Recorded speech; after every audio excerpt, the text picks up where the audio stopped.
things keep getting worse and worse and worse for Steven Crowder.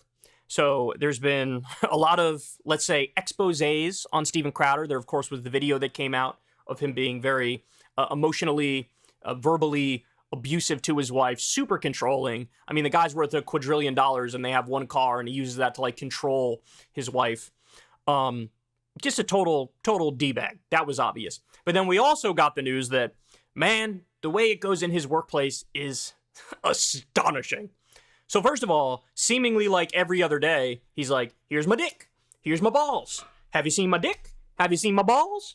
Here's my dick and balls. Like, this is what he does. He also does these weird Bible study classes, which, by the way, red flag already. But he does these weird Bible studies where he tells his other, male coworkers, or employees, I should say, not coworkers, they work under him. He's like, yeah, there's stories in the Bible, bro, where like guys touch other guys and stuff, bro. No big deal. They like stroke their inner thighs or whatever. Now, am I saying you should do that to me? No, but if you want to do it to me, you can maybe do it to me. You want to see my balls? You want to see my dick?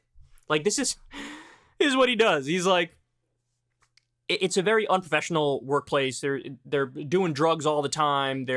He's like harassing them. And by the way, the workers came out, a number of workers, and they were like, he thinks it's just like a frat and like, tee-hee-hee, this is innocent fun. But it's not. It's really like, it's groomer-like activity. That's what they said. They said this is like groomer-like activity. And also, by the way, it is super clear he's struggling deeply with his sexuality. I mean, first of all, he dresses up more like a woman than any other supposedly cisgender male I've ever seen in my life. That's point number one. Point number two is, clearly, dude loves meat sticks. Clearly, he loves him some purple-headed yogurt slingers. There's no doubt about that. Okay, so here's what we got more stuff. So after all of these things came out that were like, look at how insane the Steven Crowder workplace is. And by the way, total hypocrite. I mean, I don't even need to get into it. Mr. like, traditional values, conservative Republican family values. And he's doing drugs and he's flashing his dick and balls and he's, trying to nuzzle some cocks of his coworkers or whatever. Well, now we learned, after all those exposés, Steven Crowder immediately got together with his lawyer and decided, we're going to send NDAs to the people who are his current employees. And the NDA, the whole idea is going to be, do not talk to the media under any circumstances, in no way, shape, or form. And if you do talk to the media, we're going to fine you $100,000. Here, sign this NDA. And then he goes on to say, quite literally, like, hey, man, if you're not into a little bit of a sack tap, a little bit of a nut tap every now and then, this is not the place for you to work. Steven, there is no workplace where it is like legal for you to casually slap some nuts. That is not a thing, dude. That is not a thing. So even after all of that, he's learned nothing, and he's still brazen, and he's still, letting his freak flag fly. So here's what they say in Mediaite. Steven Crowder sent draconian non-disclosure agreements to his staff. By the way, non-disclosure agreements, what happened? His whole crusade reason, free speech, I'm Mr. Free Speech, I believe in free speech. And then now it's like, shh, no free speech, stop it, don't talk to the media, why'd you do that? God, he's such a fraud, it's amazing. To his staff with $100,000 breach of contract penalty after Mediaite reported on allegations of workplace misconduct at the right-wing commentator's Rumble show, 5 current and former staffers said. Last month, Mediaite reported on allegations of bullying, inappropriate drug use, and lewd sexual workplace misconduct at Louder with Crowder. By the way, another thing he did is he, casually put his nutsack on Not Gay Jared's, shoulder or something like that. By the way, if the nickname for this dude is Not Gay Jared, he's almost certainly gay. And the nutsack on the shoulder thing casually, tee-hee-hee, isn't this so funny? No, you're committing crimes, right? What are you doing? 2 hours after Mediaite published a follow-up report detailing an internal staff meeting at Louder with Crowder held in response to the initial story, in which CEO Gerald Morgan told staffers they could no longer communicate with former employees. NDAs were sent out. So don't talk to the former guys. The agreements, which were reviewed by Mediaite, were emailed to current Louder with Crowder employees on July 26 and read in part, employee maintains its promises and covenants not to disclose confidential information, as in the amendment. Company will provide employee with confidential information during the period in which employee is employed by the company. The agreement added that if a breach of contract should occur, the employee would be liable to the company for liquidated damages in the amount of $100,000. I hereby acknowledge that said damages are reasonable, do not constitute a penalty, and I further agree that I will not contest the reasonableness of said liquidated damages in any such action commenced by either party with respect to this amendment, the agreement said. So the thing that I take away reading this is like, this dude is just a moron. You already have a spotlight on you. Everybody's already watching your every move because of the egregious things that were reported about what goes on at your workplace, your toxic-ass workplace. And you immediately further verify what it's like at your workplace and make an ass of yourself by doing this? Oh my God, this guy, man. The staffers were told they had to sign the NDA. By that Friday, on July 27th, Crowder held a meeting in which he warned staff against speaking out. Quote, Stephen was livid, a source close to the Rumble host told Mediaite. He and Gerald Morgan said they knew someone was talking to you, the author of this piece, based on the article you wrote. They said whoever text messaged former employees about us not being able to hang out with them would be given amnesty if we confessed by 2 p.m. If no one confessed, they would see it as malice. No one confessed, so they started interrogating a few people.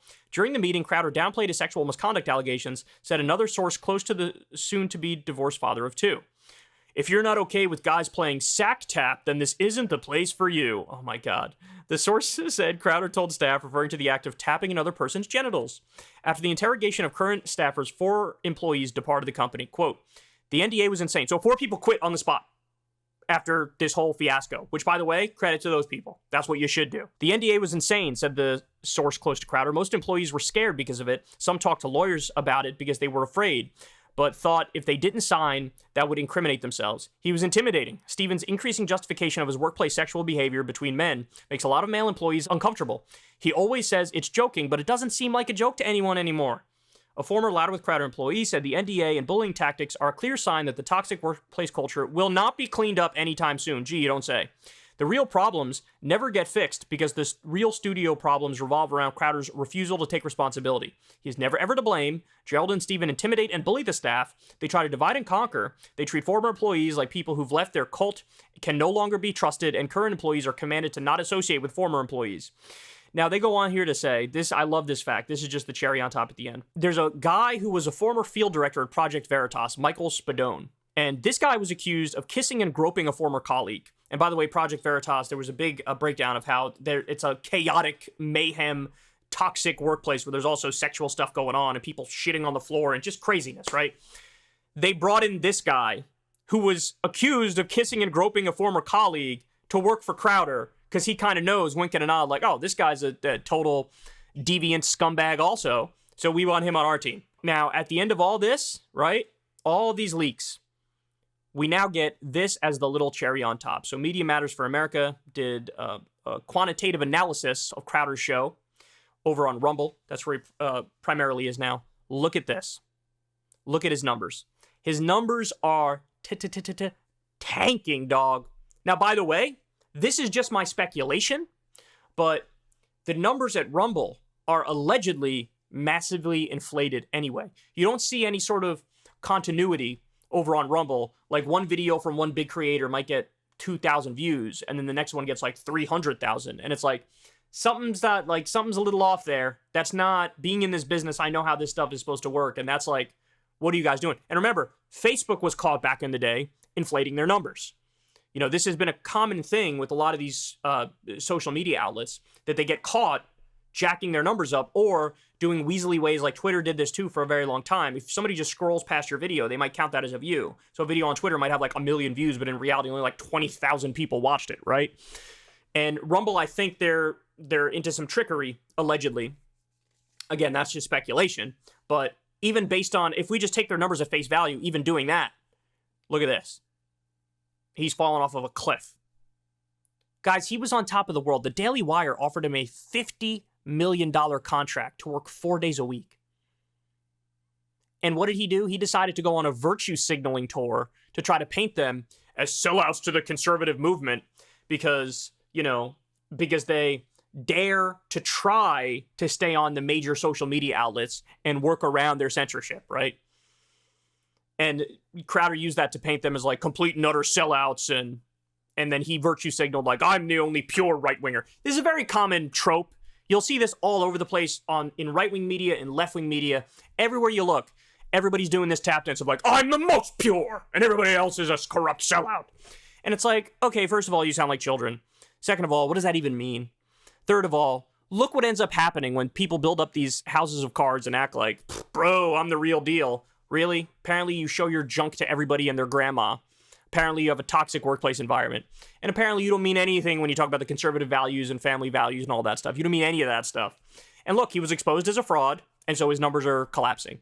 And they go on to give some specifics here where, like, he'd post a video to get over 1 million views or over 2 million views, and then now he could barely crack 100,000. And the Steven Crowder empire has officially imploded. That's what this shows. Hey, y'all, do me a favor and like and subscribe. It helps out big time in the algorithm. Click the bell as well for notifications when videos drop, and watch that video on screen right now. You know you want to.